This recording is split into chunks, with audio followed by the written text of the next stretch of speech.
প্রিয় শিক্ষার্থীবৃন্দ, জাতীয় বিশ্ববিদ্যালয়ের অনলাইন ক্লাসে সবাইকে স্বাগতম জানাচ্ছি। করোনার দ্বিতীয় প্রকোপ বেড়ে যাচ্ছে। সবাইকে স্বাস্থ্যবিধি মেনে চলাফেরার আহ্বান জানাচ্ছি এবং সবসময় মাস্ক পরিধান করার জন্য অনুরোধ করছি। করোনাকালীন শিক্ষা কার্যক্রম চলমান রাখার স্বার্থে জাতীয় বিশ্ববিদ্যালয়ের উদ্যোগে অনলাইন ক্লাসে সংযুক্ত হতে পেরে আমি আনন্দিত। সবাইকে স্বাস্থ্যবিধি মেনে চলার আহ্বান জানাচ্ছি।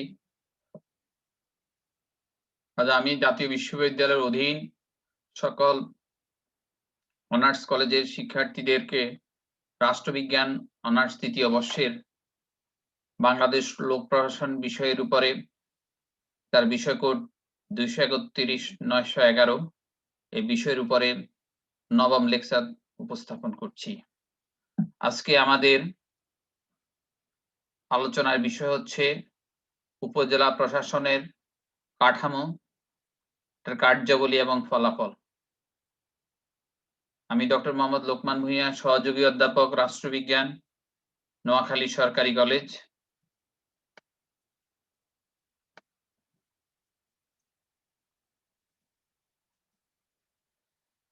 প্রিয় শিক্ষার্থীবৃন্দ, আমরা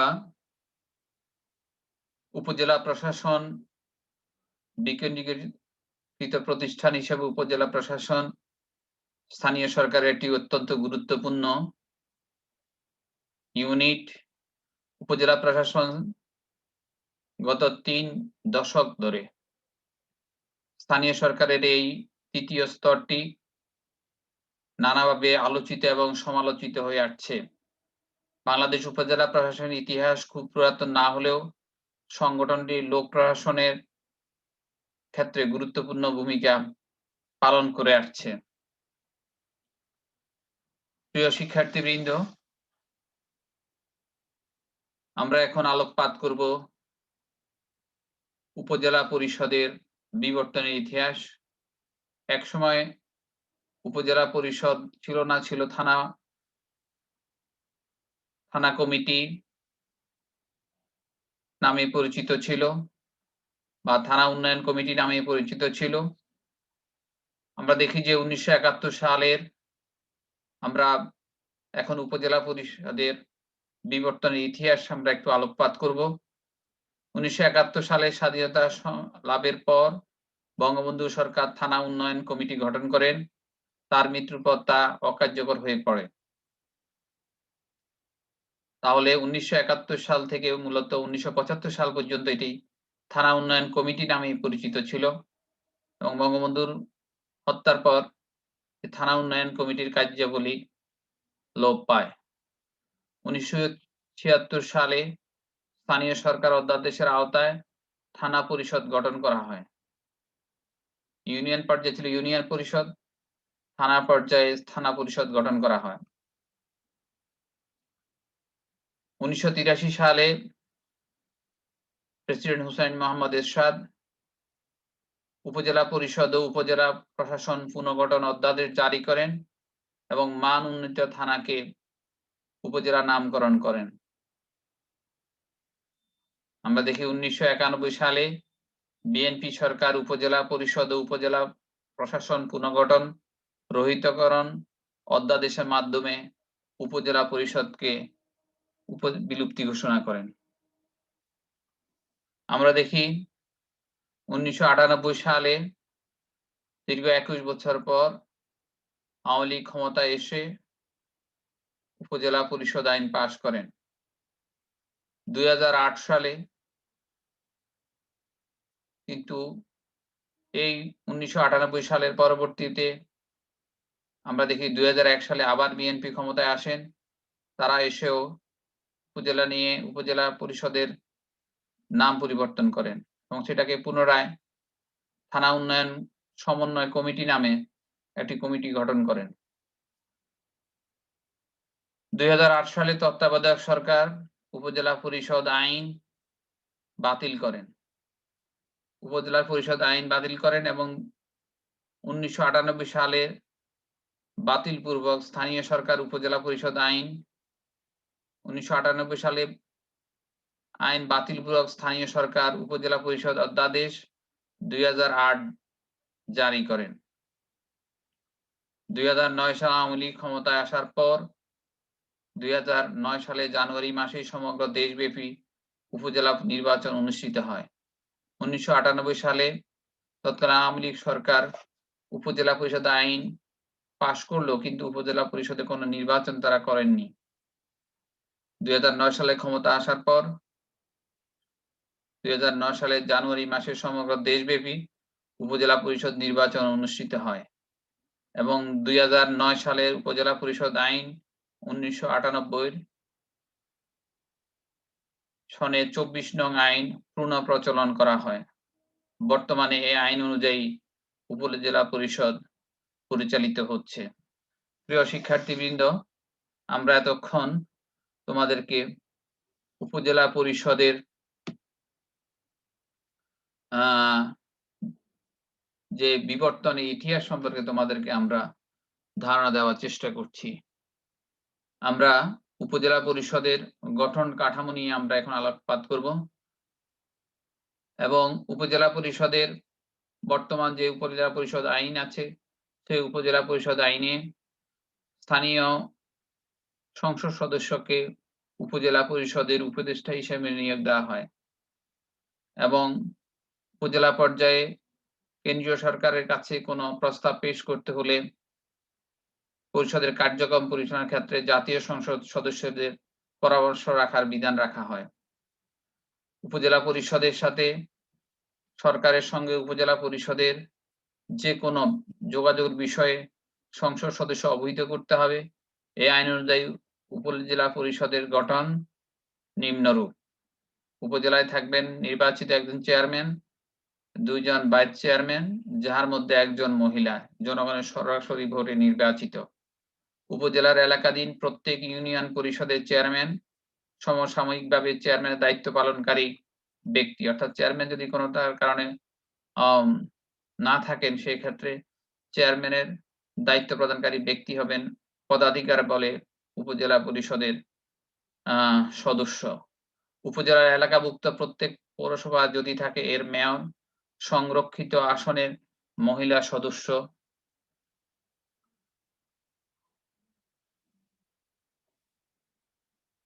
উপজেলা নির্বাহী অফিসার এবং সকল বিভাগের বিভাগীয় প্রধানাধিকার বলে উপজেলা পরিষদের সদস্য হিসাবে মনোনীত হবেন। তবে উপজেলা পরিষদে যদি কোনো ভোটাভুটির প্রয়োজন হয় সেই ক্ষেত্রে সরকারি সব কর্মকর্তাদের কোনো ভোটাধিকার থাকবে না। উপজেলা পরিষদের কার্যাবলী: উপজেলা প্রশাসন জনগণের সেবা ও নিরাপত্তার জন্য সমস্ত প্রকার কাজ সম্পাদন করে। স্থানীয় সরকার অধ্যাদেশ 2008 32 নং অধ্যাদেশের 2 নং তফসিলে উপজেলা পরিষদের প্রধান ক্ষমতা ও কার্যাবলীর কথা উল্লেখ করা আছে। 1. প্রশাসন ও সংস্থাপন বিষয়াদি, জনশৃঙ্খলা রক্ষা, জনকল্যাণমূলক কার্য সম্পাদন, সেবা, স্থানীয় অর্থনৈতিক ও সামাজিক উন্নয়ন সম্পর্কিত পরিকল্পনা প্রণয়ন এবং বাস্তবায়ন। এছাড়া উপজেলা পরিষদের যে তফসিল আছে সেই তফসিলেও উপজেলা পরিষদের কার্যাবলী সম্পর্কে বিস্তারিত বর্ণনা দেওয়া আছে। 1. পাঠশালা ও বিভিন্ন মেয়াদে উন্নয়ন পরিকল্পনা তৈরি করা, অর্থাৎ উপজেলার যত ধরনের উন্নয়ন আছে পরিকল্পনা আছে সেইগুলি তারা তৈরি করবে। 2. পরিষদের নিকট হস্তান্তরিত কার্যসমূহের তত্ত্বাবধান ও সমন্বয় করা। 3. আন্তঃ ইউনিয়ন সংযোগকারী রাস্তা নির্মাণ, মেরামত ও রক্ষণাবেক্ষণ করা। 4. ভূপরস্থ পানির সর্বোত্তম ব্যবহার নিশ্চিত করার জন্য সরকারের নির্দেশ অনুসারে উপজেলা ক্ষুদ্র সেচ প্রকল্প গ্রহণ ও বাস্তবায়ন। 5. জনপুষ্টি ও পরিবার পরিকল্পনা সেবা নিশ্চিত করা, স্যানিটেশন ও পয় নিষ্কাশন ব্যবস্থার উন্নয়ন সাধন এবং সুপেয় পানির ব্যবস্থা করা। শিক্ষার প্রসার, ক্ষুদ্র ও শিল্প স্থাপন ও বিকাশের লক্ষ্যে কার্যক্রম গ্রহণ, সমবায় সমিতি ও বেসরকারি স্বেচ্ছাসেবী প্রতিষ্ঠানের কাজে সহায়তা প্রদান এবং উহাদের কাজের সমন্বয় সাধন করা। বেসরকারিভাবে মহিলা, শিশু, সমাজ কল্যাণ ও যুব ও সাংস্কৃতিক কার্যক্রমের সহায়তা প্রদান, বেসরকারি কৃষি, গবাদি পশু, মৎস্য ও বনজ সম্পদের উন্নয়নে কার্যক্রম গ্রহণ ও বাস্তবায়ন। উপজেলার সামগ্রিক আইন শৃঙ্খলার বিষয়ে পর্যালোচনা করে প্রতিবেদন জেলা আইন শৃঙ্খলা কমিটি সহ ঊর্ধ্বতন কর্তৃপক্ষের নিকট প্রেরণ। আত্মকর্মসংস্থান সৃষ্টি এবং দরিদ্র বিমোচনের জন্য নিজ উদ্যোগে কর্মসূচি গ্রহণ। ইউনিয়ন পরিষদের উন্নয়ন কার্যক্রম সমন্বয় সাধন ও পরীক্ষা এবং প্রয়োজনীয় সহায়তা প্রদান, এসিড নিক্ষেপ, নারী ও শিশু নির্যাতন সহ ইত্যাদি অপরাধ সংঘটিত হওয়ার বিরুদ্ধে জনমত সৃষ্টি সহ অন্যান্য প্রতিরোধমূলক ব্যবস্থা গ্রহণ। সন্ত্রাস, চুরি, ডাকাতি, চোরাচালান, মাদক দ্রব্য ব্যবহার ইত্যাদি প্রতিরোধে ব্যবস্থা গ্রহণ। পরিবেশ সংরক্ষণ ও উন্নয়নের লক্ষ্যে সামাজিক বনায়ন সহ নানা কার্যক্রম গ্রহণ। দুর্যোগ ব্যবস্থাপনা সংক্রান্ত কাজের সমন্বয়, ই-গভর্নেন্স চালু ও উৎসাহিতকরণ, সরকার কর্তৃক সময়ে সময়ে প্রদত্ত অন্যান্য কার্যাবলী। এগুলি মূলত উপজেলা পরিষদের কার্যাবলী হিসাবে বিবেচিত। আমরা প্রথমে বলেছিলাম যে 1983 সালে তৎকালীন প্রেসিডেন্ট হোসেন মোহাম্মদ এরশাদ স্থানীয় সরকারের শক্তিশালী হিসাবে কাঠামো হিসেবে উপজেলাকে থানাকে মানোন্নীত থানা তথা উপজেলায় রূপান্তর করেন। পাশাপাশি তিনি উপজেলা পরিষদের সকল ক্ষমতা উপজেলা চেয়ারম্যানের হাতে হস্তান্তর করেন এবং উপজেলা পরিষদের যতগুলি বিভাগ আছে প্রত্যেক বিভাগীয় প্রধান তার কাজের জন্য উপজেলা পরিষদের কাছে জবাবদিহি করতে বাধ্য থাকতো, পক্ষান্তরে জনগণের কাছে জবাবদিহি করতে বাধ্য হতো। পাশাপাশি আমরা লক্ষ্য করেছি 1982 সাল থেকে 1990 সাল পর্যন্ত উপজেলা পর্যায়ে যারা উপজেলার নির্বাহী অফিসার ছিলেন তারা ছিলেন উপজেলা পরিষদের চেয়ারম্যানের অধীন এবং তিনি ছিলেন মুখ্য হিসাব রক্ষা কর্মকর্তা বা সদস্য সচিব হিসেবে তিনি ভূমিকা পালন করেছেন। কিন্তু 1998 সালের আইনে উপজেলা পরিষদের চেয়ারম্যানের ক্ষমতাকে খর্ব করা হয়। পাশাপাশি উপজেলা নির্বাহী অফিসারের ক্ষমতাকে বৃদ্ধি করা হয় এবং স্থানীয় সদস্য যার কাজ মূলত আইন প্রণয়ন করা তাকে উপজেলা পরিষদের উপদেষ্টা হিসাবে নিয়োগ রাখার বিধান করা হয়। ফলশ্রুতিতে বিকেন্দ্রীকরণের শক্তিশালী ইউনিট হিসাবে যেভাবে উপজেলা পরিষদ কাজ করার কথা সেই কাজ তো করেনি, বরং উপজেলা পরিষদে একটি বন্ধ্যাত্ব সৃষ্টি হয়েছে। উপজেলা পরিষদের নির্বাহী অফিসের দায়িত্ব কার্যাবলী। উপজেলা পরিষদের সবচেয়ে বর্তমানে ক্ষমতাধারী ব্যক্তি হচ্ছেন উপজেলা নির্বাহী অফিসার বা ইউএনও। উপজেলা নির্বাহী অফিসার সাধারণত সরকারের, আমরা অতীতেও বলেছি, সিনিয়র সহকারী সচিবের পদমর্যাদায় একজন কর্মকর্তা থাকেন। সরকারি প্রশাসনে তিনি হবেন উপজেলা পর্যায়ের দায়িত্বশীল কর্মচারী। মন্ত্রিপরিষদ বিভাগের জেলা ও মাঠ প্রশাসন অনুবিভাগের 2013 অনুযায়ী উপজেলা নির্বাহী অফিসারের দায়িত্ব কর্তব্য নির্ধারণ করা হয়েছে। কেন্দ্রীয় সরকারের প্রতিনিধি হিসাবে তিনি যে সকল দায়িত্ব পালন করেন: 1. নির্বাহী ম্যাজিস্ট্রেটের সকল দায়িত্ব। 2. ভূমি ব্যবস্থাপনা ও ভূমি রাজস্ব প্রশাসন সংক্রান্ত কাজ। সরকারি পাওনা আদায় আইন 1913 এর অধীনে সার্টিফিকেট অফিসারের দায়িত্ব। 4. আইন শৃঙ্খলা বিষয়ক কার্যাবলী। 5. প্রটোকলের দায়িত্ব তিনি পালন করেন। 6. পাবলিক পরীক্ষা সংক্রান্ত কার্যাবলী। 7. নির্বাচন সংক্রান্ত কার্যাবলী। জাতীয় পরিসংখ্যান সংক্রান্ত কার্যাবলী। উপজেলার সকল প্রকার শিক্ষা প্রতিষ্ঠানসমূহ পরিদর্শন, যে কোনো আইনের অধীনে প্রদত্ত ক্ষমতা প্রয়োগ, সব প্রকার প্রশিক্ষণ ও বিভিন্ন অফিসারের প্রশিক্ষণের সমন্বয়, তার অধীনস্থ সকল কর্মকর্তা কর্মচারীদের দাপ্তরিক কর্ম বন্টন এবং বার্ষিক গোপনীয় অনুবেদন কর্মকর্তা হিসাবে দায়িত্ব পালন। উপজেলা পরিষদের ফিন্যান্স অফিসারের দায়িত্ব পালন। তিনি উপজেলা পরিষদের মূল হিসাব রক্ষণ কর্মকর্তা হিসাবে কাজ করবেন। সমবায় কর্তৃক সময় প্রদত্ত অন্যান্য কার্যাবলী। প্রিয় শিক্ষার্থীবৃন্দ, আমরা লক্ষ্য করেছি যে স্থানীয় সরকারের শক্তিশালী ইউনিট হিসেবে উপজেলা পরিষদের যে ক্ষমতা থাকার কথা, সেই ক্ষমতা খর্ব করে মূলত উপজেলা পরিষদকে একটি আমলাতন্ত্রের ইউনিট হিসাবে তারা গ্রহণ করা হয়েছে। অর্থাৎ সকল ক্ষমতার কেন্দ্রবিন্দু হিসাবে কেন্দ্রীয় সরকারের প্রতিনিধি ইউএনের উপর ন্যস্ত করা হয়েছে। ফলশ্রুতিতে ইউএনও উপজেলা পরিষদের কাছে জবাবদিহির কোনো সুযোগ এখানে রাখা হয়নি, বরং তিনি তার কাজের জন্য তিনি জেলা প্রশাসক, সর্বোপরি কেন্দ্রীয় সরকারের কাছে জবাবদিহির ব্যবস্থা রাখা হয়েছে। উপজেলা পরিষদের আয় ও ব্যয়ের উৎসসমূহ। আয়ের উৎস এবং ব্যয়ের খাত। উপজেলা পরিষদের আয়ের উৎস ও ব্যয়ের খাত সম্পর্কে সুনির্দিষ্ট নীতিমালা রয়েছে।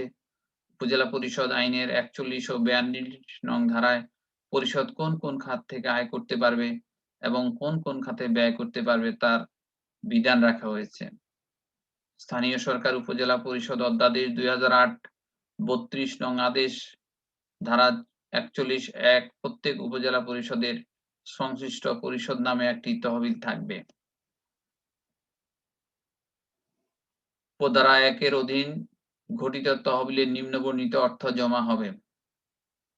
ক. সরকার কর্তৃক প্রদত্ত অনুদান ও মজুরি। সরকার বিভিন্ন সময় যেসব অনুদান দিয়ে থাকেন সেগুলি সেখানে জমা হবে। খ. এই অধ্যাদেশের বিধান অনুযায়ী সরকার কর্তৃক নির্ধারিত অন্যান্য স্থানীয় উৎস থেকে আয়। গ. স্থানীয় কর্তৃপক্ষ কর্তৃক প্রদত্ত অনুদান ও মঞ্জুরি। ঘ. সরকার কর্তৃক মঞ্জুরিকৃত ঋণ সমূহ। ঙ.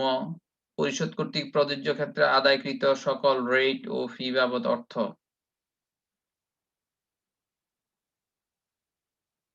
চ. কোন ট্রাস্টের নিকট থেকে উপটোকন ও অনুদানের অর্থ। ছ. এ অধ্যাদেশের অধীন প্রাপ্ত অর্থদণ্ডের অর্থ। পরিহার্য পরিষদ কর্তৃক প্রাপ্ত অন্য সকল প্রকার অর্থ। মূলত এই অর্থগুলির মাধ্যমে উপজেলা পরিষদ তাদের দৈনন্দিন কার্যগুলি পরিচালনা করে থাকেন। ব্যয়ের খাত সমূহ। আমরা দেখি যে উপজেলা পরিষদ অধ্যাদেশ ২০০৮ এর ৪২ এর ১ ও ২ নং অনুচ্ছেদে ব্যয়ের খাত সমূহের কথা উল্লেখ করা হয়েছে। ব্যয়ের খাত। ক. পরিষদের কর্মকর্তা এবং কর্মচারী বেতন ও ভাতা। অর্থাৎ উপজেলা পরিষদে যে উপজেলা পরিষদ চেয়ারম্যানের যে ড্রাইভার থাকেন এবং তার যে অফিস সহকারী থাকেন তাদের বেতন এবং প্রদান করা হবে। তাছাড়া উপজেলা পরিষদের যে চেয়ারম্যান এবং ভাইস চেয়ারম্যান যিনি থাকেন তাদের যে সম্মানী সেটাও মূলত এখান থেকে তারা উত্তোলন করতে পারবে। এই অধ্যাদেশের অধীন তহবিলের উপর দায় মুক্ত ব্যয়। এই অধ্যাদেশের উদ্দেশ্যে পূরণকল্পে পরিষদ যেরূপ উপযুক্ত মনে করবেন সেরূপ অর্থ ব্যয় করার ক্ষমতা। তহবিলের জমা খাতে উদ্ধৃত অর্থ সরকার কর্তৃক যেরূপ নির্দেশনা দিবেন সেই সমস্ত খাতে ব্যয় হবে। পরিষদের সকল তহবিল চেয়ারম্যান ও উপজেলা নির্বাহী অফিসারের যৌথ স্বাক্ষরে পরিচালিত হবে। এছাড়াও উপজেলা পরিষদ যেসব খাতে ব্যয় করতে পারবে: উপজেলার আভ্যন্তরীণ অবকাঠামোগত উন্নয়নের জন্য ব্যয়, উপজেলার অধিবাসীদের জনকল্যাণমূলক কার্যক্রমে ব্যয়, জনসচেতনামূলক কাজ ও প্রশিক্ষণের ব্যয়, জনসেবামূলক কাজের জন্য ব্যয়। এসব খাতে আমরা দেখি উপজেলা পরিষদ অর্থ ব্যয় করতে পারবে। উপজেলা পরিষদের গুরুত্ব। আমরা প্রথমে বলেছিলাম যে উপজেলা হচ্ছে বিকেন্দ্রীকরণের সবচাইতে শক্তিশালী ইউনিট অর্থাৎ ইউনিয়ন পরিষদের পর যে উপজেলা পরিষদের অবস্থান। মূলত উপজেলাকে জেলার সমীপে হিসাবে ধরা হয়েছিল ১৯৮৩ সালে এরশাদ সরকারের সময়ে। আমরা দেখি যে উপজেলা সেই সময় উপজেলা পরিষদকে কেন্দ্র করে উপজেলা পর্যায়ে একটা উন্নয়নের জোয়ার শুরু হয় এবং উপজেলা পরিষদের ব্যাপক ক্ষমতা এবং নির্দিষ্ট সময় পর নির্বাচন ফলে গণতন্ত্রের ভিত্তি হিসাবে মূলত উপজেলা আম পরিষদটি প্রাতিষ্ঠানিক রূপ লাভ করতে শুরু করে। নানা রকম পরীক্ষা-নিরীক্ষার মাধ্যমে উপজেলা পরিষদ বর্তমান পর্যায়ে এসে পৌঁছেছে। কল্যাণমূলক রাষ্ট্র প্রতিষ্ঠার অন্যতম হাতিয়ার হিসেবে বিকেন্দ্রীকরণ প্রতিষ্ঠান উপজেলার ভূমিকা নিঃসন্দেহে প্রশংসার দাবিদার। বাংলাদেশের প্রান্তিক মানুষের সামাজিক, রাজনৈতিক, সাংস্কৃতিক ও অর্থনৈতিক জীবনাবলীর উপর রয়েছে উপজেলা পরিষদের প্রভাব। ১৯৮২ সালে তৎকালীন প্রেসিডেন্ট হোসেন মোহাম্মদ এরশাদ উপজেলা প্রতিষ্ঠার মাধ্যমে গ্রামীণ পর্যায়ে উন্নয়নের জোয়ার শুরু করেন। উন্নয়নের কেন্দ্রবিন্দু হিসেবে উপজেলা পর্যায়ে ম্যাজিস্ট্রেট কোর্ট স্থাপন করেছিলেন। কিন্তু পরবর্তীতে সরকারগুলি তার ধারাবাহিকতা রাখতে ব্যর্থ হয়েছে এবং ক্ষমতার দ্বন্দ্বের কারণে উপজেলাকে স্থবির করে ফেলেছে। মূলত ১৯৮২ সালে তৎকালীন হোসেন মোহাম্মদ এরশাদ সাহেব উপজেলা পরিষদের মাধ্যমে একটা উন্নয়নের জোয়ার শুরু করে এবং উন্নয়নের কেন্দ্র হিসেবে উপজেলা পরিষদে ম্যাজিস্ট্রেট কোর্ট স্থাপন করেন। ফলশ্রুতিতে দেখা যাচ্ছিল যে উপজেলা পর্যায়ে যেসব সমস্যাগুলো হতো সেখানে উপজেলায় সমাধান হতো। মানুষকে আর জেলা পর্যায়ে এসে বিচারের জন্য দ্বারস্থ হতে হতো না। অধিকাংশ মামলাই মূলত উপজেলা পর্যায়ে সমাধান হয়ে যেত। এখন জেলা পর্যায়ে যে উপজেলার মানুষের যে জেলা পর্যায়ে আসার যে হিড়িক সেটি ছিল না বললেই চলে। এবং কাজেই উপজেলার নেতিবাচক দিক থাকতে পারে বা ছিল, কিন্তু নেতিবাচক দিকের চাইতে উপজেলা পরিষদের ইতিবাচক দিকই সবচাইতে বেশি লক্ষণীয়। নিম্নে উপজেলা পরিষদের ইতিবাচক যে দিকগুলো আছে সেগুলি আমরা উপস্থাপন করার চেষ্টা করছি। প্রিয় শিক্ষার্থীবৃন্দ, উপজেলার পরিষদ গঠনের ফলে যেসব ইতিবাচক দিকগুলো আহ আহ দৃষ্টিগোচর হয়েছে সেগুলো এখন তোমাদের সামনে উপস্থাপন করছি। ১. রাজনীতির প্রাতিষ্ঠানিকরণ। ইতিমধ্যে আমি আলোচনা করেছি যে বারবার নির্বাচন হওয়ার ফলে উপজেলা পর্যায়ে একটা নেতৃত্বের বিকাশ ঘটে এবং শক্তিশালী ইউনিট হিসাবে উপজেলা প্রতিষ্ঠা লাভ করতে সমর্থ হয়। কিন্তু বিএনপি সরকার ক্ষমতা আসার পর যেহেতু সকল উপজেলা চেয়ারম্যান ছিলেন তৎকালীন জাতীয় পার্টির সদস্য, তারা ক্রোধের বশবর্তী হয়ে বা বিভিন্ন কারণে বিভিন্ন নেগেটিভ অ্যাটিটিউড দেখিয়ে তারা এই শক্তিশালী প্রতিষ্ঠানকে বাতিল করে দেন। ফলশ্রুতিতে উপজেলা পর্যায়ে যে রাজনীতি যে প্রাতিষ্ঠানিকরণের যেটা যাত্রা শুরু হয়েছিল সেটা ধ্বংস হয়ে যায়। গণতন্ত্রের রক্ষা কবচ আমরা বলেছিলাম যে গণতন্ত্রের মূল কথা হচ্ছে জনগণের শাসন। জনগণের শাসিত সম্মতির ভিত্তিতে সরকার পরিচালিত হবে এবং জনগণের প্রতিনিধি তার কাজের জন্য জনগণের কাছে জবাবদিহিতা করবে। কিন্তু এখন উপজেলা হওয়ার ফলে এই যে গণতন্ত্রের প্রতিনিধির কাছে সরকার যেভাবে সাধারণ জনগণ যেভাবে অনায়াসে যেতে পারে, ঠিক তেমনি ভাবে আমলাদের কাছে ইউনের কাছে সেভাবে সরাসরি যোগাযোগ করতে পারে না বা তারা অফিসে ঢুকতেও পারে না। কাজেই জনগণের কাছে তাছাড়া উপজেলা পরিষদ জনগণের কাছে জবাবদিহি করতে বাধ্য ছিল যে উপজেলার নির্বাচিত সদস্যরা। ৫ বছর পর যেহেতু তারা আবার জনগণের কাছে ভোটের জন্য যেতে হতো, ফলশ্রুতিতে জনগণও তাদের কাছে অনায়াসে ঢুকার বা অনুপ্রবেশ করার সুযোগ পেত। এইজন্য গণতন্ত্রের রক্ষা কবচ ছিল উপজেলা পরিষদ। ২. সরকার ও জনগণের মধ্যে সেতুবন্ধন হিসাবে কাজ করেছে উপজেলা পরিষদ। যেহেতু সরকার, কেন্দ্রীয় সরকার এবং জনগণের সেতু বলতে স্থানীয় পর্যায়ে নির্বাচিত প্রতিনিধি। এই স্থানীয় পর্যায়ে নির্বাচিত প্রতিনিধিরাই শুধুমাত্র জনগণের আশা-আকাঙ্ক্ষা, জনগণের সমস্যা, জনগণের অভাব-অভিযোগ, জনগণের চাওয়া-পাওয়া সবচাইতে বেশি উপস্থাপন করতে পারে এবং সে বিষয়েও তারা তড়িৎ সিদ্ধান্ত গ্রহণ করতে পারে। তাহলে সরকার এবং জনগণের মধ্যে সেতুবন্ধন হিসাবে কাজ করেছে উপজেলা পরিষদ। কর্মসংস্থান সৃষ্টি। উপজেলা পরিষদ কর্মসংস্থানের সুযোগ সৃষ্টির ক্ষেত্রে গুরুত্বপূর্ণ ভূমিকা পালন করেছেন এবং উপজেলা পর্যায়ে বিভিন্ন অফিস আদালত হওয়ার কারণে ব্যবসার একটা ইউনিট হিসেবে কাজ করেছে। ব্যবসা-বাণিজ্যের একটা ইউনিট ছিল উপজেলা পরিষদ। তাছাড়া উপজেলা পর্যায়ে উপজেলা চেয়ারম্যান প্রাইমারি স্কুলের শিক্ষকদের নিয়োগ, বিভিন্ন প্রতিষ্ঠানের ৪র্থ শ্রেণীর কর্মকর্তাদের নিয়োগের যে ক্ষমতা, সেটাও ছিল মূলত উপজেলা পরিষদের চেয়ারম্যানের হাতে। ফলশ্রুতিতে আমরা দেখি এখানে কর্মসংস্থানের সুযোগ সৃষ্টি হয়। নতুন অফিস গড়ে ওঠে, নতুন ব্যবসা কারখানা গড়ে ওঠে এবং নতুন আম ইন আ কল্যাণমূলক রাষ্ট্রের আ ইউনিট সেখানে গড়ে ওঠে।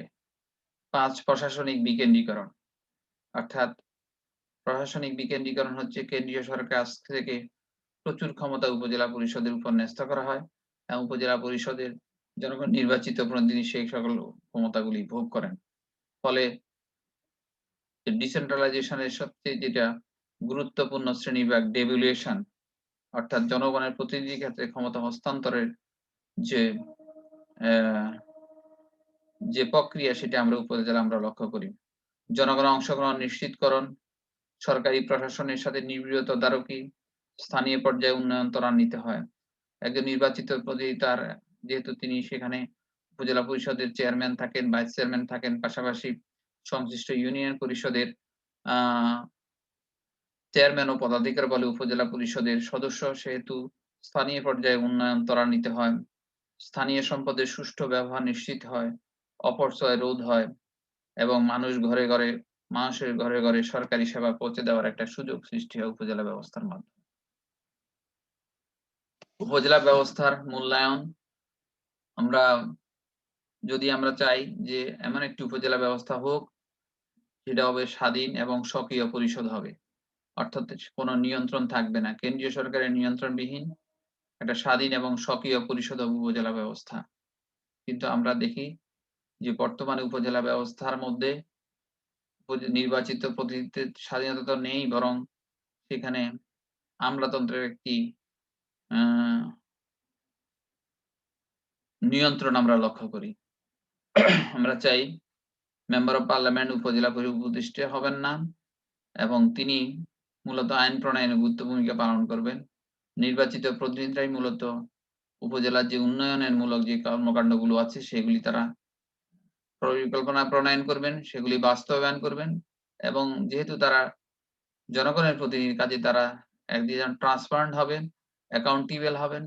এট দি সেম টাইম তারা জনগণের প্রতিনিধি আ তাদের কাজের জন্য জনগণের কাছে জবাবদিহি করতে বাধ্য থাকবে। চেয়ারম্যান, ভাইস চেয়ারম্যানদের নিয়ন্ত্রণে পরিষদ থাকবে। সেখানে মন্ত্রী বা মেম্বার অব পার্লামেন্ট বা ইউনূস সাহেবের নিয়ন্ত্রণ থাকবে না। স্বাধীন ও অবাধ ও নিরপেক্ষ নির্বাচনের মধ্যে পরিষদ গঠন। আমরা লক্ষ্য করছি যে ২০০৯ সালের পর উপজেলা পরিষদের যে নির্বাচনগুলো হয়েছে, অতীতের সকল রেকর্ড সেগুলি ভঙ্গ হয়েছে। নির্বাচন নামে সাধারণ জনগণ সেখানে উপস্থিতি আমরা খুব একটা লক্ষ্য করিনি এবং জাতীয় পরিচয় বা জাতীয় যে প্রতীক বরাদ্দ হওয়ার কারণে এটি অনেকটা দলীয় নির্বাচন হয়ে গেছে। এর যেমন ইতিবাচক দিক আছে, নেতিবাচক দিক হচ্ছে সন্ত্রাস, চাঁদাবাজি উপজেলা পর্যায়ে বেড়ে গেছে। নির্বাচনকে কেন্দ্র করে কেন্দ্র দখল, ভোট দখল কারণে সাধারণ মানুষ আগের মতো স্বতঃস্ফূর্তভাবে তাদের প্রতিনিধি নির্বাচনের সুযোগ পাচ্ছে না। কাজেই স্বাধীন নিরপেক্ষ নির্বাচনের মাধ্যমে যে যার পপুলারিটি আছে, যার জনপ্রিয়তা আছে, তিনি যদি নির্বাচিত হন তাহলে মূলত উপজেলা পরিষদের যে লক্ষ্য এবং উদ্দেশ্য সেটা বাস্তবায়ন সম্ভব। বাহুবল, দলীয় আনুগত্য বা অর্থ মাসেল ম্যানের মাধ্যমে যদি নির্বাচন সম্পন্ন হয় তাহলে সেই পরিষদের চেয়ারম্যানের পক্ষে আ জনগণের প্রতিনিধি হয়ে কাজ করা কখনো সম্ভব নয়। কেন্দ্রীয় সরকার কর্তৃক পর্যাপ্ত তহবিল সরবরাহ।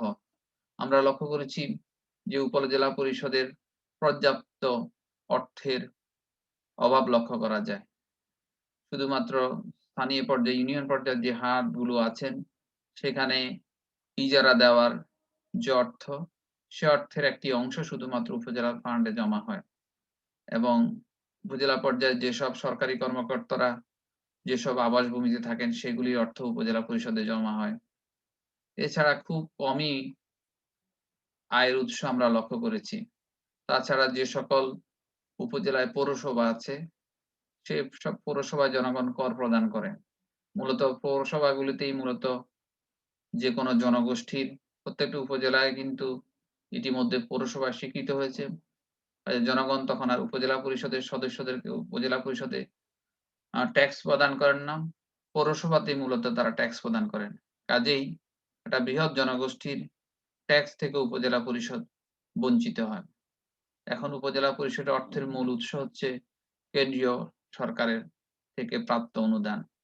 কাজেই পর্যাপ্ত অর্থ সংগ্রহের জন্য উপজেলা পর্যায়ে ট্যাক্স পরিমাণ নির্ধারণ করে দিতে হবে। এট দি সেম টাইম উম আরো বেশি পরিমাণ উৎস থেকে আয়ের মাধ্যমে ট্যাক্স প্রদানের মাধ্যমে উপজেলা পরিষদের অর্থ জমা দেওয়ার সুযোগ সৃষ্টি করে দিতে হবে। প্রিয় শিক্ষার্থীবৃন্দ, আমরা চেষ্টা করেছি উপজেলা পরিষদ নিয়ে কাজ করার জন্য। আমি নিজেও ব্যক্তিগতভাবে বিভিন্ন উপজেলা সরেজমিনে প্রত্যক্ষ করে উপজেলা পরিষদের যেসব আম বিষয় আছে সেগুলি গভীরে ঢোকার চেষ্টা করেছি। মূলত উপজেলা হচ্ছে বিকেন্দ্রীকরণের সবচাইতে শক্তিশালী ইউনিট। আমরা জানি যে আধুনিক রাষ্ট্র হচ্ছে কল্যাণমূলক রাষ্ট্র। এই কল্যাণমূলক রাষ্ট্রের যে উন্নত রাষ্ট্রগুলো আছে, সেখানে মূলত প্রাদেশিক সরকার আছে এবং সেখানে প্রাদেশিক সরকারগুলিই মূলত স্থানীয় সরকারগুলিকে নিয়ন্ত্রণ করে। কিন্তু যেহেতু বাংলাদেশে কেন্দ্রীয় এককেন্দ্রিক সরকার, সকল ক্ষমতা কেন্দ্রের হাতে থাকে। আমলাতান্ত্রিক আম প্রভাবের কারণে এখানে কেন্দ্রীয় সরকার স্থানীয় পর্যায়ে ক্ষমতা হস্তান্তর করতে চায় না এবং উন্নত রাষ্ট্রে সকল সিদ্ধান্ত আসে নিচের দিক থেকে। কিন্তু আমাদের মতো তৃতীয় দেশের দেশগুলোতে সিদ্ধান্তগুলো উপর থেকে চাপিয়ে দেওয়া হয়।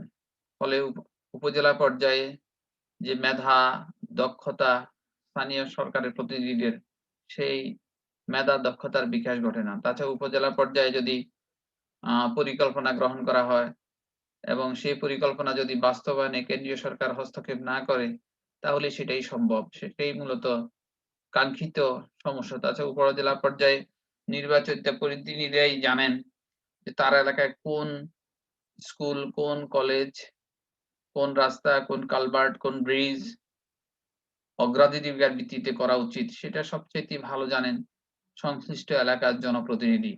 ইউনিয়ন পরিষদের চেয়ারম্যান বা উপজেলা পরিষদের চেয়ারম্যান সবচেয়ে ভালো জানেন এবং তারা যেহেতু মাটি মানুষের সাথে তাদের সম্পর্ক রয়েছে, সেহেতু তারাই মূলত। কিন্তু যদি কেন্দ্রীয় সরকারের কাছ থেকে যদি কোনো চাপিয়ে দেওয়া হয়, তাহলে আমরা দেখব যে সেখানে থেকে ভালো ফল আসবে না। কাজেই আমরা আশা করব উপজেলা পরিষদ একটা বিকেন্দ্রীকরণের শক্তিশালী ইউনিট হিসেবে তারা কাজ করবে। তারা তাদের স্বাধীন এবং সক্রিয়ভাবে কাজ করতে পারবে। কারো চাপে বা কেন্দ্রীয় সরকারের কোনো চাপে বা স্থানীয় সরকারের উপর এমপি মহোদয় বা অন্য কোনো প্রতিষ্ঠানের আ চাপ থাকবে না। তারা স্বাধীন এবং সক্রিয়ভাবে জনগণের নির্বাচিত প্রতিনিধি হিসাবে জনের কাছে জবাবদিহি করতে বাধ্য থাকবে এবং তাদের মধ্যে স্বচ্ছতা থাকবে, অ্যাকাউন্টেবিলিটি থাকবে এবং এখানে সাধারণত জনগণ একজন ইউনিয়ন পরিষদের চেয়ারম্যান অথবা উপজেলা পরিষদের চেয়ারম্যান, ভাইস চেয়ারম্যানের কাছে যেভাবে অনায়াসে গিয়ে তাদের সমস্যার কথা বলতে পারে, তাদের কাছে যেতে পারে, কিন্তু একজন আমলার কাছে সেভাবে যেতে পারে না। কাজেই আমরা আশা করব উপজেলা পরিষদ হবে জনগণের নির্বাচিত পরিষদ। জনগণের আকাঙ্ক্ষার প্রতি তারা সবসময় সজাগ থাকবেন, যত্নশীল থাকবেন। তাহলেই মূলত উপজেলা পরিষদের যে কাঙ্ক্ষিত সুফল আমরা জনগণ পেতে সমর্থ হবে। প্রিয় শিক্ষার্থীবৃন্দ, আমরা যেসব বইগুলি থেকে তোমাদের এই অনলাইন ক্লাস আমরা তৈরি করার জন্য সাহায্য গ্রহণ করেছি, এর মধ্যে আছে Kazi Azhar Ali, decentralisation administration in Bangladesh. এই বইটি ইউপিএল থেকে তোমার প্রকাশিত। Hasnat Abdul Hai, decentralisation, local government institution and resource mobilisation. Ali Ahmed, Administration of Local Self-Government for Rider Areas in Bangladesh, for Rural Areas in Bangladesh। অধ্যাপক এমাজউদ্দিন স্যারের বাংলাদেশ লোক প্রশাসন, অনন্য প্রকাশনী। আমাদের প্রফেসর ইয়াসমিন আহমেদের বাংলাদেশের লোক প্রশাসন, মোহাম্মদ রফিকুল ইসলামের বাংলাদেশের লোক প্রশাসন অ্যান্ড পাবলিক সেক্টরে প্রকাশিত। এই বইগুলি থেকে আমরা তথ্য উপাত্ত সংগ্রহ করার চেষ্টা করেছি। আমরা আশা করব বিকেন্দ্রীকরণের উপর অর্থাৎ উপজেলা পরিষদের উপর তোমাদের যে কোনো প্রশ্ন আসলে তোমরা এখান থেকে উত্তর দিতে পারবে।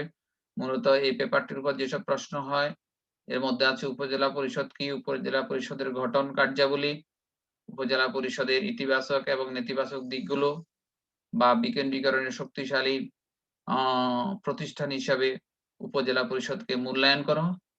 আমার এই অনলাইন ক্লাস থেকে তোমরা আশা করি উপকৃত হবে এবং যে ধরনের প্রশ্ন আসুক না কেন মূলত এখান থেকে তোমরা সহজে উত্তর দিতে সামর্থ্য হবে।